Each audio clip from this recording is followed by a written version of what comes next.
우리 다 같이 사도신경 하심으로 새벽 예배를 주님 앞에 올려드리겠습니다. 전능하사 천지를 만드신 하나님 아버지를 내가 믿사오며 그 외아들 우리 주 예수 그리스도를 믿사오니 이는 성령으로 잉태하사 동정녀 마리아에게서 나시고 본디오 빌라도에게 고난을 받으사 십자가에 못 박혀 죽으시고 장사한 지 사흘 만에 죽은 자 가운데서 다시 살아나시며 하늘에 오르사 전능하신 하나님 우편에 앉아 계시다가 저리로서 산자와 죽은 자를 심판하러 오시리라. 성령을 믿사오며 거룩한 공예와 성도가 서로 교통하는 것과 죄를 사하여 주시는 것과 몸이 다시 사는 것과 영원히 사는 것을 믿사옵나이다. 아멘. 찬송가 538장 함께 찬양하겠습니다. 찬송가 538장입니다.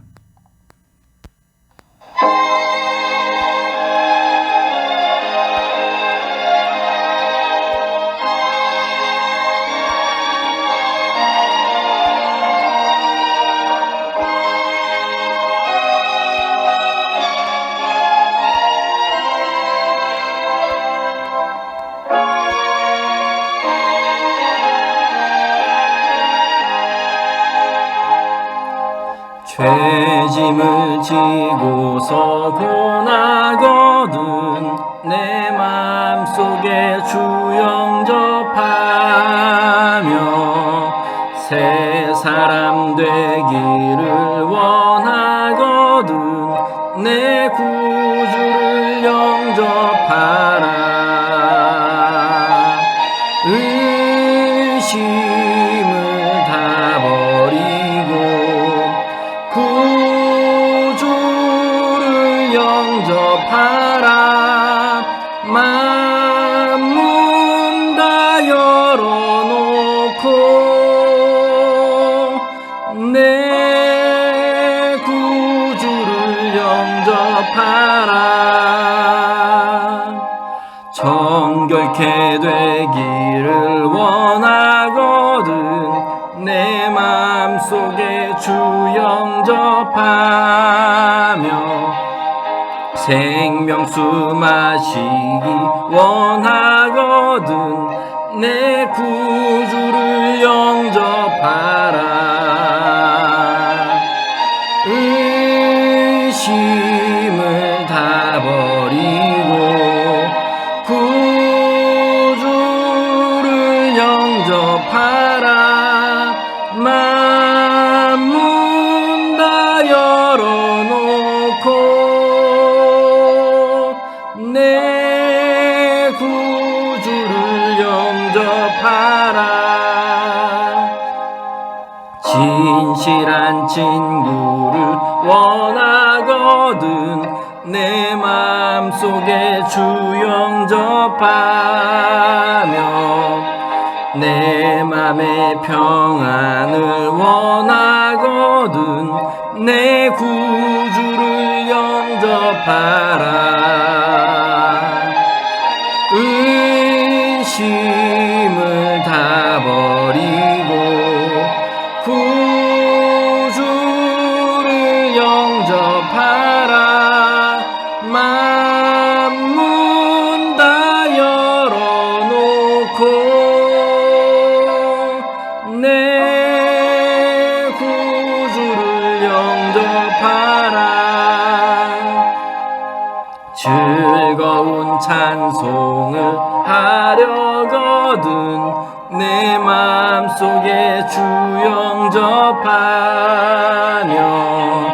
평안한 복지에 가려거든 내 구주를 영접하라. 의심을 다 버리고 구주를 영접하라. 만문 다 열어놓고 내 구주를 영접하라.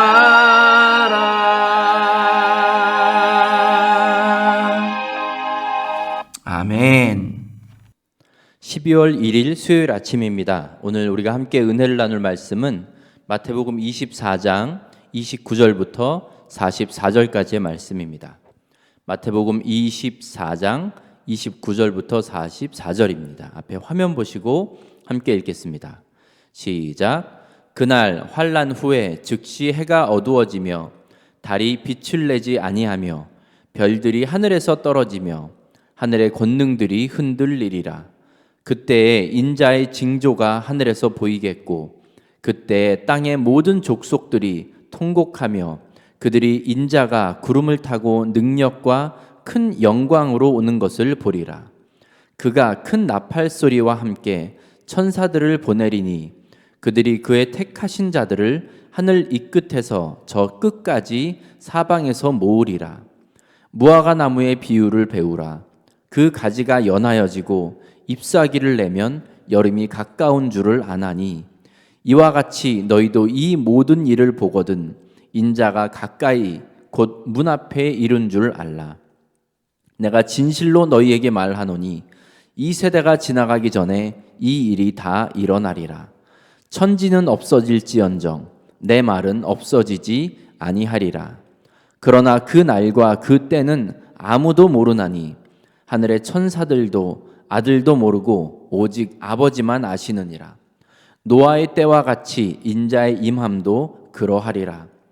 홍수 전에 노아가 방주에 들어가던 날까지 사람들이 먹고 마시고 장가들고 시집가고 있으면서 홍수가 나서 그들을 다 멸하기까지 깨닫지 못하였으니 인자의 임함도 이와 같으리라.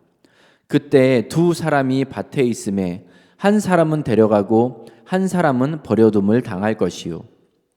두 여자가 맷돌질을 하고 있음에 한 사람은 데려가고 한 사람은 버려둠을 당할 것이니라. 그러므로 깨어 있으라. 어느 날에 너희 주가 임할는지 너희가 알지 못함이니라. 너희도 아는 바니 만일 집주인이 도둑이 어느 시각에 올 줄을 알았더라면 깨어 있어 그 집을 뚫지 못하게 하였으리라. 이러므로 너희도 준비하고 있으라. 생각하지 않은 때에 인자가 오리라. 아멘. 종합교회 성도 여러분, 수요일 아침입니다. 오늘 이제 12월 1일 아침인데요. 2021년 이 마지막 달의 첫날입니다. 여러분, 뭐가 됐든지 처음과 끝은 참 중요합니다. 올 한 해를 마무리하는 이 12월, 우리 모두는 책임감을 가지고 잘 보내시는 여러분 다 되시길 주님의 이름으로 축복합니다. 아멘. 마지막 달이어서 그런지 오늘 본문도 이 마지막 날에 대한 말씀입니다. 우리 주님께서 다시 오실 때 찾아오게 될 마지막 날. 그런데 오늘 이제 본문에서 보면 예수님은 그날이 오기 전에 일어날 일들에 대해서 먼저 말씀하셨습니다. 본문 앞에 보시면 그것은 예루살렘 성전의 무너짐입니다. 그리고 오늘 본문 29절은 이렇게 시작하는데요. 그날 환난 후에라고 말씀하고 있습니다. 예루살렘 성전이 무너지고 예루살렘이 멸망하는 그 환난 후에 예수님께서 다시 오실 것이라고 말씀합니다. 그런데 예수님께서 다시 오실 그날에는 두 가지 부류의 사람이 있을 것이라고 말씀하십니다. 먼저 예수님의 오심으로 인해서 통곡하는 사람들이 있을 겁니다. 30절 보시면요. 그때 인자의 징조가 하늘에서 보이겠고 그때 땅의 모든 족속들이 통곡하며 그들이 인자가 구름을 타고 능력과 큰 영광으로 오는 것을 보리라 했습니다. 예수님이 다시 오심을 볼 때 통곡하는 사람들이 있다는 겁니다. 이 사람들은 예수님이 다시 오실 것을 진짜로 믿지 않은 사람들입니다. 이 사람들이 왜 통곡하겠습니까? 진짜 오셨거든요. 그러니까 두려움과 공포와 후회가 섞인 눈물을 흘리는 거죠. 그리고 두 번째로 예수님께서 다시 오실 때에 부름받을 사람들이 있습니다. 31절 보시면요. 그가 큰 나팔 소리와 함께 천사들을 보내리니 그들이 그의 택하신 자들을 하늘 이 끝에서 저 끝까지 사방에서 모으리라 했습니다. 예수님께서 다시 오시면 택하신 자들을 사방에서 다 모으신다고 말씀합니다. 저는 이렇게 택하신 자들, 이 모음을 받은 사람들도 다 눈물을 흘릴 거라고 생각합니다. 이 눈물은 두려움과 공포의 눈물이 아니라 기쁨과 감격의 눈물입니다. 이들은 예수님께서 다시 오신다는 그 말씀을 확실히 믿고 매일매일 재림을 준비하며 삶의 여러 가지 어려움과 환난 속에서도 인내하고 버텼던 사람들일 것입니다. 35절 보세요. 천지는 없어질지언정 내 말은 없어지지 아니하리라 했습니다. 여러분 믿으십니까? 우리 예수님의 말씀은 반드시 이루어집니다. 그런데 그게 언제 어떻게 일어나느냐, 이게 우리들에게, 사람들에게는 초미의 관심사죠. 예수님이 언제 다시 오시는가를 어떻게 믿고 받아들이냐에 따라서 우리의 삶의 모습이 완전히 달라지게 됩니다. 여러분, 우리가 예수님의 재림을 이야기할 때 그 재림을 우리 삶 속에서 적용하며 살 때 가장 신경 써야 될 부분이 이 부분이거든요. 예수님의 말씀은 반드시 이루어진다는 거예요. 모든 것이 사라질지언정 예수님의 말씀은 반드시 이루어진다. 이 부분이 우리에게 가장 관심사가 되어야 합니다. 그런데 예수님이 하신 말씀은 반드시 응할 것이다 라는 것보다도 그분이 언제 오시는가, 어떻게 오시는가, 이 부분에 대해서 집착하다 보면 이제 이상한 데로 빠지는 거죠. 예를 들어 34절 말씀 보시면 내가 진실로 너희에게 말하노니 이 세대가 지나가기 전에 이 일이 다 일어나리라. 여기서 이제 많은 신학자들이 오랜 시간을 거쳐서 이 세대가 대체 무엇을 의미하느냐에 대해서 많은 연구를 하고 많은 주장을 했습니다. 그런데 결론적으로 어느 하나의 정확한 답을 제시할 수 있는 사람은 없었어요. 어떤 대답을, 어떤 제안을 하든지 간에 거기에는 부족함이, 이제 문제점들이 발견되기 때문에 어느 하나의 이 진리라고 말할 수 있는 그 답을 제시할 수 있는 학자는 아무도 없었습니다. 특별히 이제 성경에 보면 그 시대의 역사적 사건을 가리키면서 또 동시에 앞으로 일어날 일들도 암시하는 이 복합성을 가진 구절들과 단어들이 있는데요. 여기 보면 이 세대가 가기 전에라는 구절도 그 중에 하나입니다.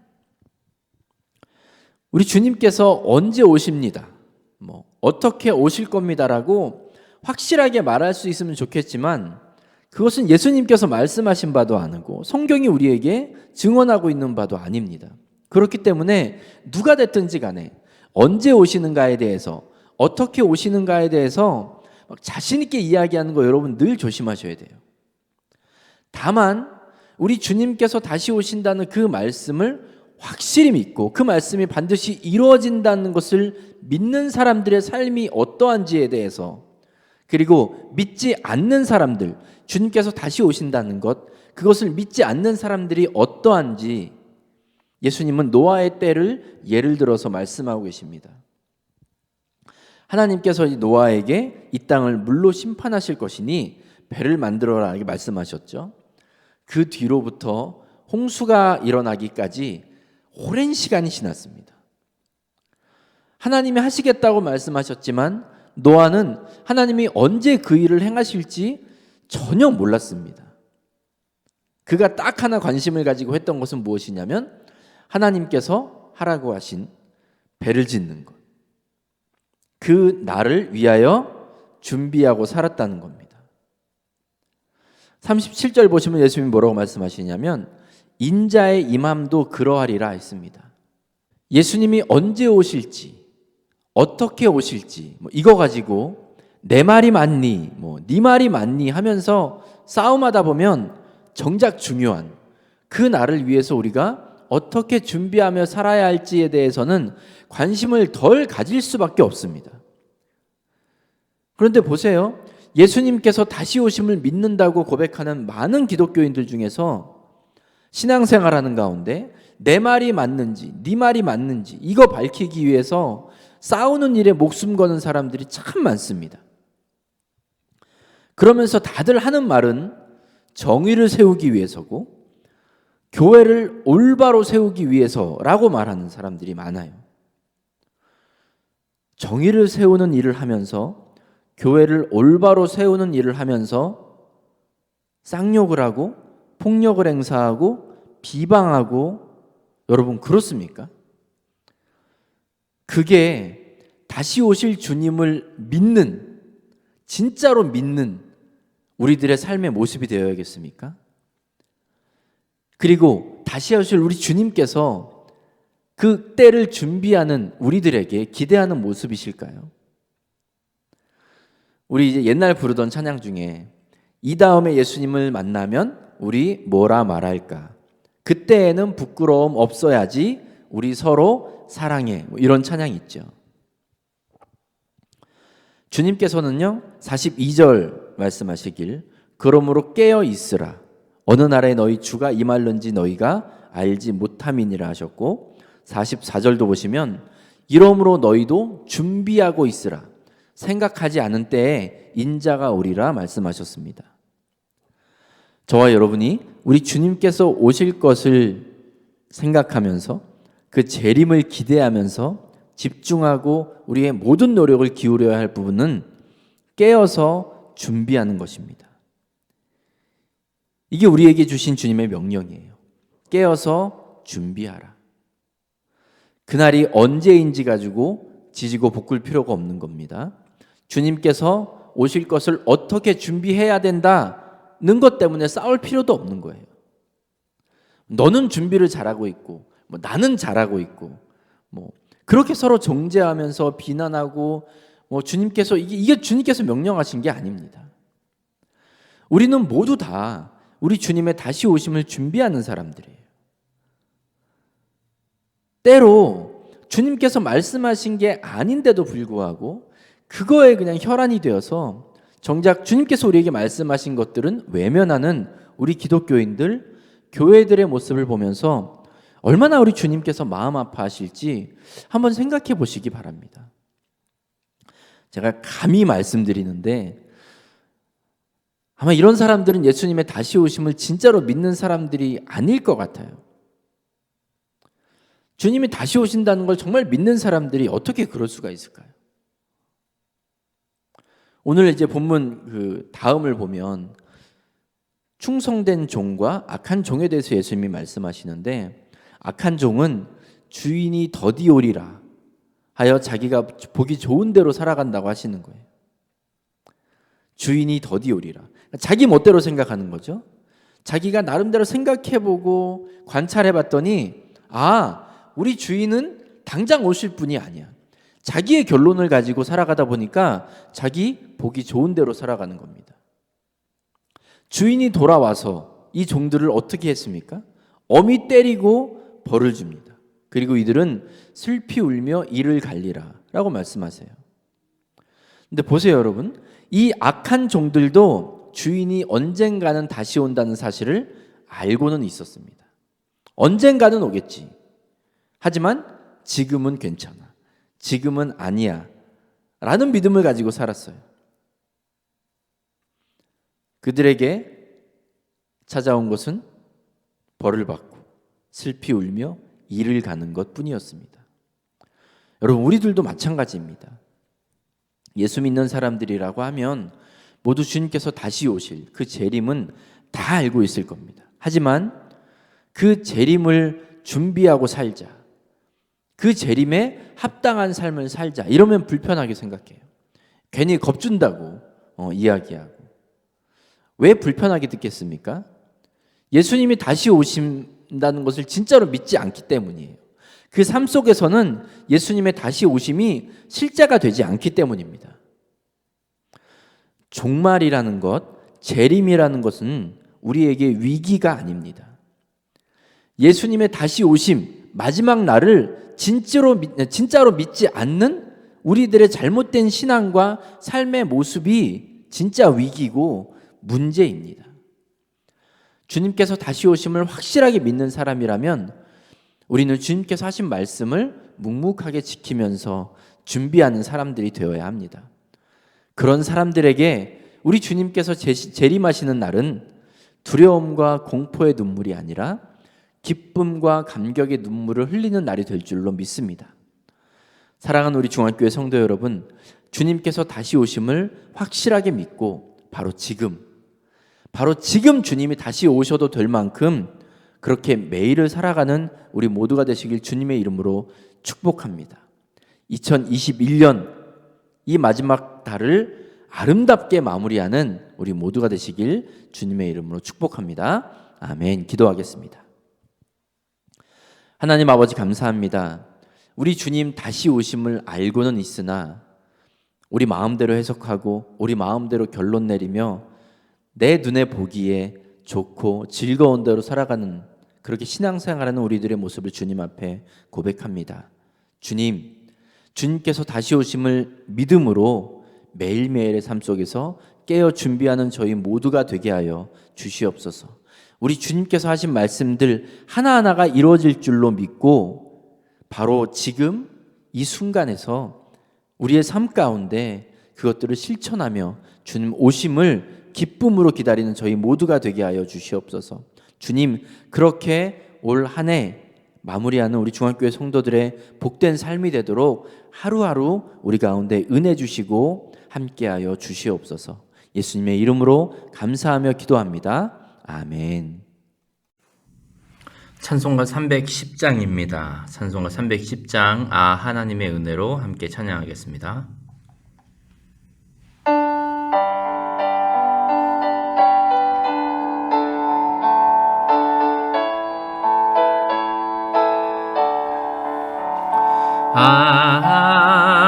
하나님의 은혜로 있을 데 없는 자 왜 구속하여 주는지 난 알 수 없도다. 내가 믿고 또 의지함은 내 모든 형편하시는 주님 늘 보호해 주실 것을 나는 확실히 아네. 왜 내게 굳센 믿음과 또 복음 주셔서 내 맘이 항상 편한지 난 알 수 없도다. 내가 믿고 또 의지함은 내 모든 형편 아시는 주님 늘 보호해 주실 것을 나는 확실히 아네. 왜 내게 성령 주셔서 내 마음 감동해 주 예수 믿게 하는지 난 알 수 없도다. 내가 믿고 또 의지함은 내 모든 형편 아시는 주님 늘 보호해 주실 것을 나는 확실히 아네. 주 언제 강림하실지 혹 밤에 혹 낮에 또 주님 만날 그곳도 난 알 수 없도다. 내가 믿고 또 의지함은 내 모든 형편 아시는 주님 늘 보호해 주실 것을 나는 확실히 아네. 아멘. 주기도문 하심으로 예배를 마치겠습니다. 하늘에 계신 우리 아버지여, 이름이 거룩히 여김을 받으시오며 나라가 임하시오며 뜻이 하늘에서 이루어진 것 같이 땅에서도 이루어지이다. 오늘 우리에게 일용할 양식을 주시옵고 우리가 우리에게 죄 지은 자를 사하여 준 것 같이 우리 죄를 사하여 주시옵고 우리를 시험에 들게 하지 마시옵고 다만 악에서 구하시옵소서. 나라와 권세와 영광이 아버지께 영원히 있사옵나이다. 아멘. 이제 말씀을 기억하시면서 자유롭게 기도하시기 바랍니다. 기도하실 때 특별히 교회와 성도들을 위해 중보해 주시기 바랍니다. 그리고 오늘 하루도 주님과 동행하는 하루 되시기를 간절히 축복합니다.